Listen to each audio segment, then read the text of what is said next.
Good morning. Welcome to the Make Money Now coaching call. My name is Chris Weaver, and I'm going to go ahead and share my screen.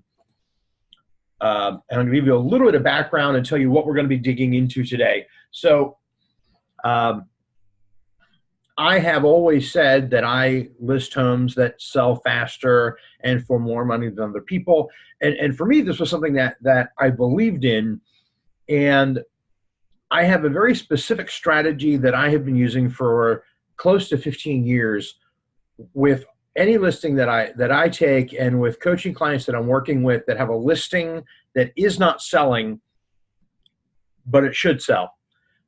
So if you're, way overpriced and it shouldn't sell because of that, or you're in a very, very slow market, some of these things aren't going to work, but they are going to help.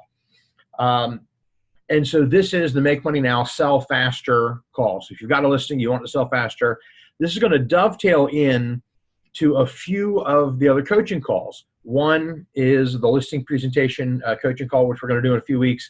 And then also the one that we're doing next week, which is the Mega Open House coaching call. So sell faster. I'll give a little bit of background on me, my experience. For those of you who don't know, I was the #1 new agent in Florida back in 2005, 2006. I have sold over 120 million as an agent in a single year. I've listed over 120 properties in 1 year. I'm a national trainer and coach. I've owned 3 different brokerages. I've worked with every major brand. I'm the former chief operating officer of The Real Recruiter and Chet Black Solutions. Those are John Chet Black's companies. And I am a former Tom Ferry coach. So numbers, I want us to look at how a listing actually sells. So when we think about the 4 different ways that a listing will sell, is the first and the most important one is through a realtor who is already working with a buyer. And this might surprise you, but 80% of all listings sell to another agent other than yourself who is already working with that buyer. So when we think about where are our buyers, 80% of the time, that buyer for my listing is already working with another real estate agent. 15% are neighbors or friends of the listing, or friends of the neighbors, or these people that are related to the neighborhood and to the locality, the geography, that aren't already working with another agent. You've got 3% that are online and are not already working with another agent and are not influenced by the neighborhood, and then 2% is other. So when I think about how we should be marketing a listing, if we want to get that listing sold, now I'm not talking about marketing to get buyers, I'm talking about marketing to get a listing sold, which is very, very different. The marketing I'm doing to get a listing sold, 80% of my concentration should be in marketing to other agents.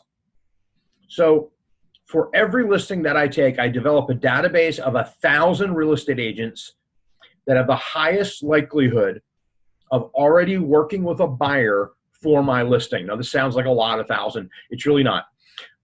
So the first thing that I look at in developing my database of 1,000 is I look at who is most likely by the type of home. So, and I'll throw this out to you. If you have a $250,000 3-bedroom, 2-bath with a single car garage, then I would look at the listing agents who have listings, current active listings, or listings that have recently sold that are right around that same price point, and that same type of home. And this is going to give you the beginnings of that list. I'm going to look at who is most likely by geography. In my experience, things sell geographically. So if my home is that I'm listing is in Little Elm, and the one that we're going to be talking about today is in Little Elm, then marketing to agents in Little Elm and the surrounding areas is definitely going to be part of my strategy. The third is, and this is different from the type of home, but this is the active nows that I believe are going to be direct competition to my listing. So anything that's currently on the market that I believe is going to be a direct competition, I want to know what those homes are. Obviously, I want to go and preview them as well, and I want to have a relationship with the agent on the other end of that listing agent, so that we can be cooperating. Next, within that 1,000 are all of my friends and colleagues in the real estate business. I know that I like working with certain agents, and I tend to work with those agents on a regular basis. And so if there's someone I enjoy working with, I'm going to always be letting them know about a listing that I'm taking, and to further that relationship. And then I've got influencers. So for me, influencers are title companies that I work with that work with other agents. These are mortgage brokers who I work with. These are industry people. These are local businesses. These are anybody that I believe will have some type of influence into being able to bring a potential buyer to my listing. Now, communication. The entire top 1,000, either a day or two before or the day that that listing goes live, all 1,000 are going to get an email from me describing the property, talking about the 2 or 3 key things that make it different and differentiate it, and letting them know about my listing. 200 of those 1,000, so the 200 most likely to have a buyer, if I'm dealing with a listing that is over $500,000 in my market, they are going to get a postcard. They are one of the people who are going to get a postcard that is either a just listing or coming soon postcard, communicating the biggest selling features of this home, and we'll get into that when we do a specific example later. Next, 100 of these agents, so 100 out of my 1,000, are going to get a text message from me letting them know that this listing has come on the market, and for them to be able to click on it and be able to see the listing and see anything about it. And then 20 to 50 of those 100, depending upon timing, depending on how many listings you have, depending upon lots of different factors, but a minimum of 20. So the 20 most likely are going to get a phone call from me letting them know about my listing and how that listing is about to come on the market or has just hit the market. In my experience, using a substantial bonus helps to motivate agents to come see my home. Now,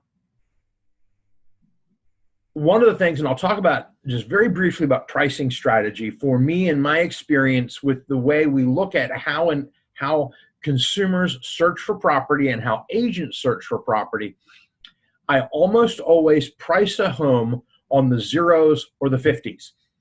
So I'm not going to price a home at $399. I'm going to price a home at $400,000. The reason being is that searches are usually in that $50,000 break, but it's $400 to $450. So nobody searches, or it's very rare that someone would search $399, not $400, if that makes sense.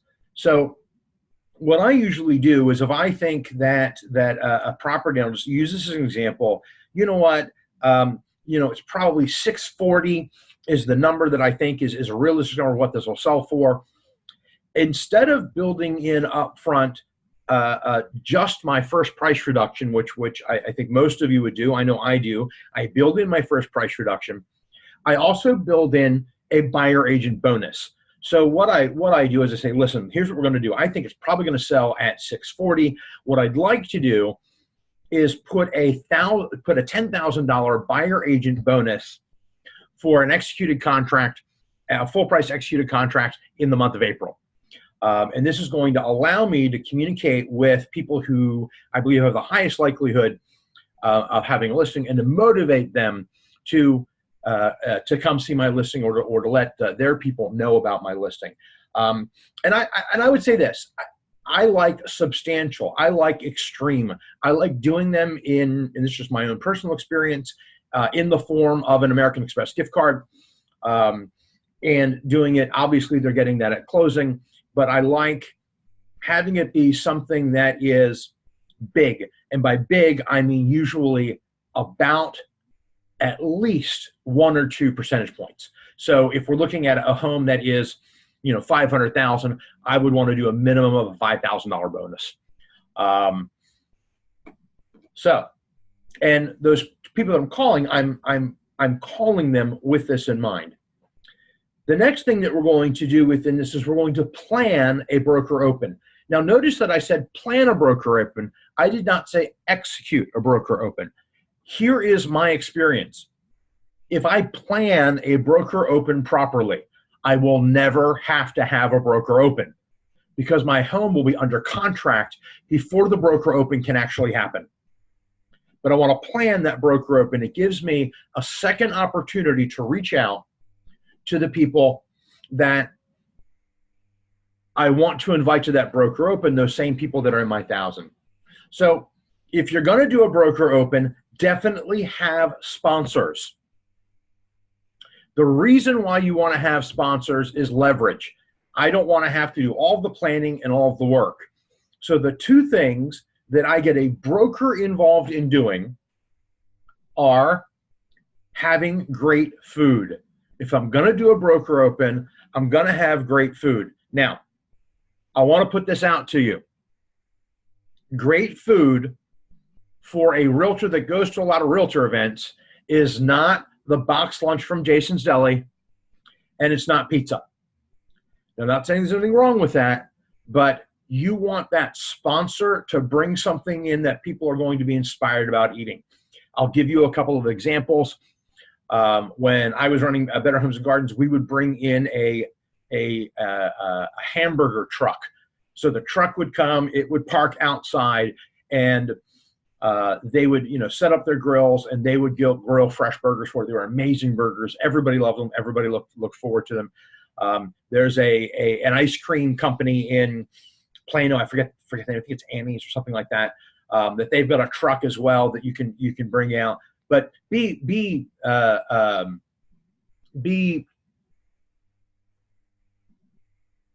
proactive in planning the food so that's something that's going to get people to come in.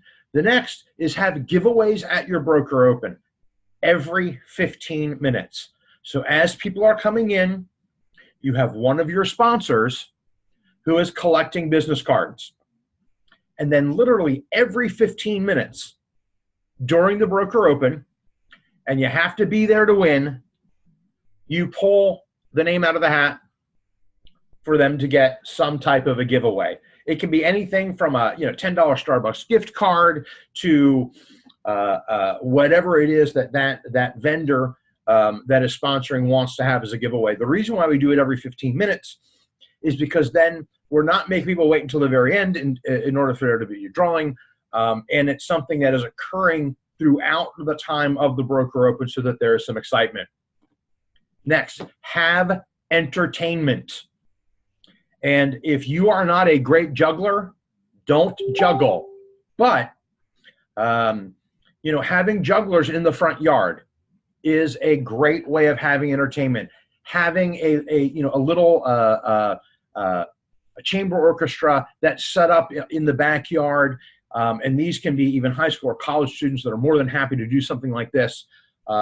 This can be a clown. This can be one of the there's actually some adult bouncy houses. I didn't know this, but there's like a blow up Irish pub that you can put in as a bouncy house. And this is another just great example. But have some entertainment. Have something that is going to be exciting, in addition to the fact that this house is exciting. If the house is a waterfront home, and we'll talk about the specific example that we're going to be using today, is a waterfront home, get a pontoon boat and have that pontoon boat be sitting right there out in the water, and you use that in how you're entertaining people. Having having someone dressed in dressed really nicely, playing a violin, sitting on that pontoon boat is a great way to have some entertainment and do things a little bit different. So involve other listings in the neighborhood. So if you're planning this big broker open, as you're calling these other agents that have actives, ask them if they would like to participate in the broker open. Do a broker open tour. It's very easy to do this, so that if there are 3 active listings that are similar and in the neighborhood, then have each of them do a different piece of that meal. So you have one vendor that's doing appetizers, you have one vendor that's doing, like a main course, and one vendor that's doing desserts. But involve those other listings, and also involve local businesses. One of the things that I have found that is very important is I need to be involving local business owners. They do a lot more to promote my listing than anybody else. So involve those local businesses and get them involved in your broker open. Now, this is the planning portion of it. So I'm getting my sponsors, I'm arranging my entertainment, I'm involving these other agents who I'm calling anyway because they're part of my calling. I'm talking to my local businesses about doing this broker open. And if for whatever reason this home goes under contract and you don't get to have a broker open, guess what you get to do? You can use these same resources to throw a housewarming party for the person that buys the home. So if you've got to shift courses and do a housewarming party for the new owner, or offer to do a housewarming party for the new owner, you've got these people that are lined up that are definitely more than willing to do that as well. So next is plan a series of open houses, and I'll be getting to a timeline. So when I've got a house like this, my first focus is how do I engage local agents. So I'm engaging local agents by emailing 1,000 of them, sending a postcard to 200, texting 100, and reaching out personally by phone to 20 to 50 of them, planning a broker open. And if I don't have that contract, pretty much that first weekend, then I'm going right into my open house mode and how am I going to market this property to the neighborhood. So when I say a series of open houses, I do a minimum of 3 different open houses for each listing. So I do a Tuesday, you can do a Monday as well, 10 to noon. The focus of this open house are people who are in the neighborhood during the day, be it trades, be it people who work in the neighborhood, be it stay-at-home people in the neighborhood, work-at-home people in the neighborhood.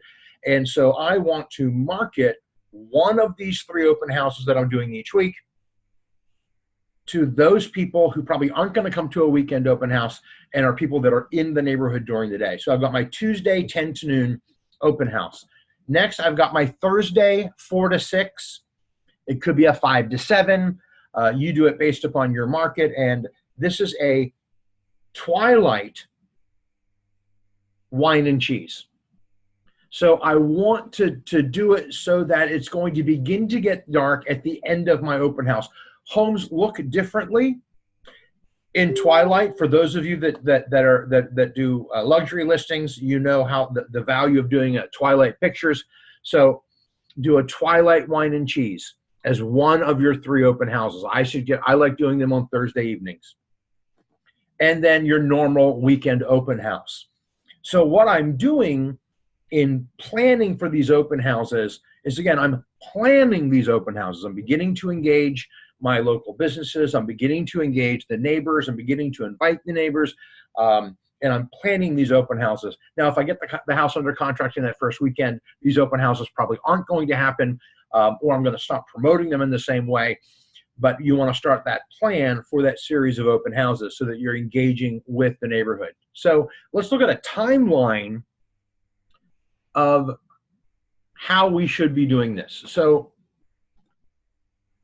before we make that listing live, we want to create our agent target list and preview the relevant competition. So if there are 3 other homes in the neighborhood or similar homes, you want to make sure you're getting out and you're previewing them so that you know what are the other options, the other homes that are going to be shown to somebody who's being shown your home. You're going to go live on a Thursday. So, and again, I like doing things that are based on numbers and statistics. And if you like putting your listings live on a Friday or a Wednesday or whenever they happen, that's fine. I have found in my experience of over 15 years that when I go live on a Thursday, I get the most action from agents. That's when people seem to be beginning to set up what houses they're going to get out to see over the weekend, and that's when there seems to be the highest reaction to a hot sheet. I do my agent calls that I was talking about in that top 1,000 in texts on the Thursday and Friday that home has gone live. Now, I might do that on Wednesday or Tuesday, the beginning of those calls, but then finishing up so that I'm done by Thursday or Friday. I'm doing my neighborhood open houses in week 2. And I'm going to show you this on a calendar. And then I'm doing my broker open in week 3. So let's look at that in calendar form. So if we are looking at today, I'm taking the listing and we're making these plans and we're trying to get this done. Today and tomorrow and Wednesday, I'm doing my research into who are the people that I want to market this home to. I'm going to go live and do my agent communication to have it end Thursday or Friday. And I'm beginning the planning of my Tuesday, Thursday, and weekend open house. So it can be Saturday or Sunday, Saturday and Sunday. That's totally up to you. If you've got 10 houses, then you're probably not doing a Saturday and a Sunday for every house every weekend. So this is the schedule for those open houses, which means Saturday, Sunday, and Monday, I am spending at least 2 to 3 hours each day getting to know neighbors, inviting neighbors, and inviting local businesses to my open houses. So I want to make sure that my open house invitation is for all 3.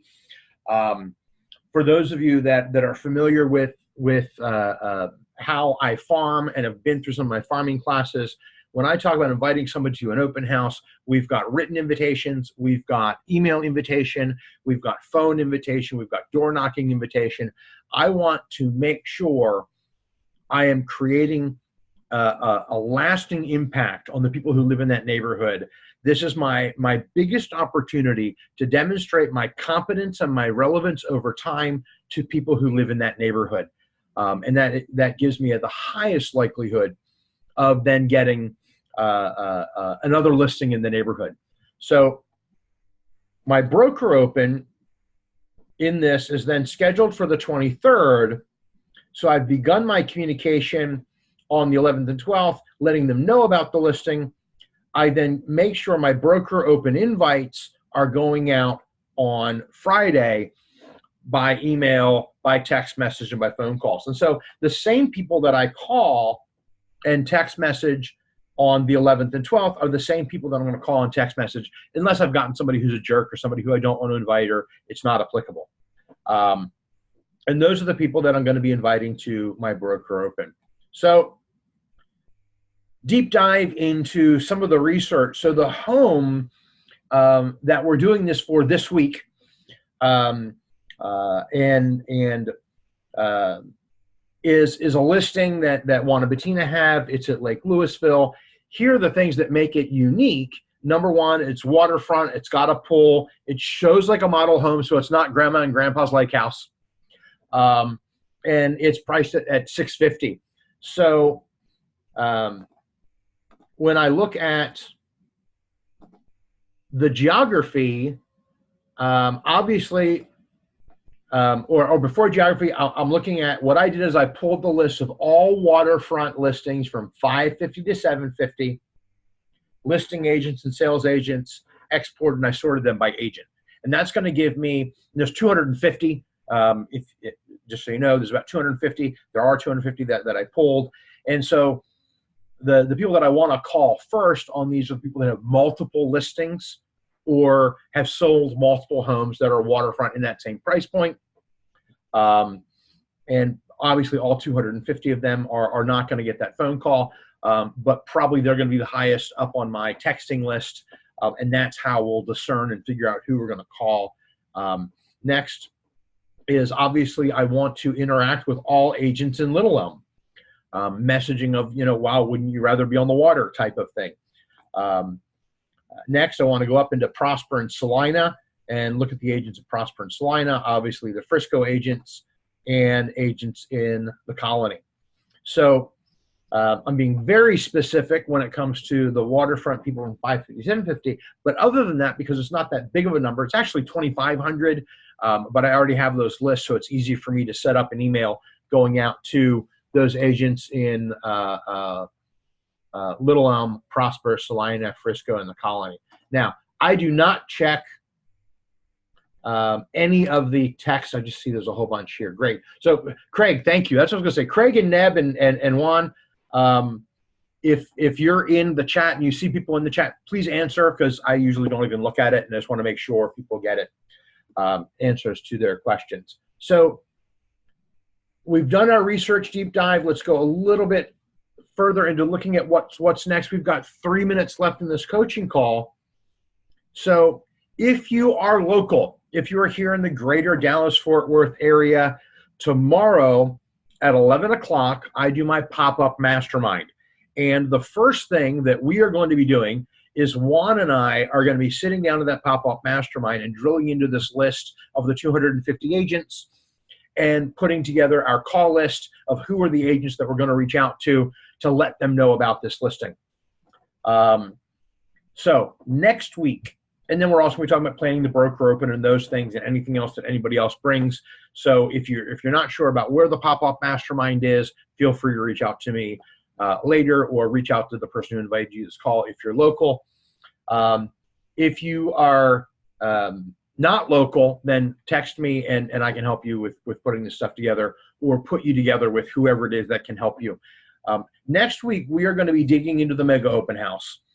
I believe that Mega Open Houses, in addition to being one of our core 4 lead sources, is one of the most important activities that we do. I have my first listing. I just found out about it yesterday. I like the "Hey, come list this house" phone calls. So got one of them. It's a $500,000 nice house on the golf course in Carrollton. And I'm going to do that listing on Tuesday.